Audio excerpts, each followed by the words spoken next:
It was a place to go and meet people. And what we really liked about it is we love to dance. And we love to party and dance and just have a good time, you know, enjoy other people's company, and that was the place to be. Shirley and Mike Moore light up and smile from ear to ear when they relive their days at the barn. They met there 48 years ago. The Moores celebrated their 47th wedding anniversary this year. If you could name a place here in Quincy that's the closest to the barn, what would it be? In Quincy, I can't name a place. There's just nothing in Quincy like the barn, you know, unless you experienced it. And if you ever experienced it, you'd be able to make that comment that there just isn't any place like the barn. I don't think there's another place like it. And it could just be our age, I don't know, but.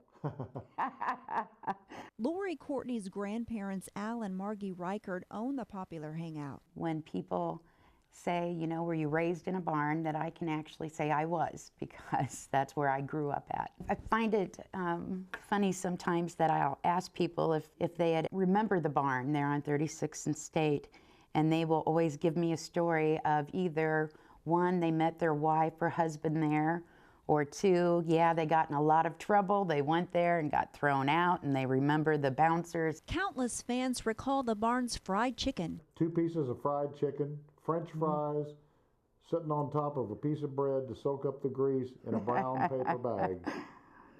Yeah, it was a good late night snack. Yeah, nobody was too concerned about cholesterol and all that 48 years ago. Would be my great-grandmother, Nora Clark, yes. She was the cook. Everybody thinks there's a special recipe to that chicken, and my mother shared with me that it was more of how the prep work went, more so than what the recipe was. I would love for my kids and my grandkids to experience a place like that. What do you think your grandma and grandpa would say or think or feel if they heard these stories about all these people, from all these people? Oh, I think he'd be very proud.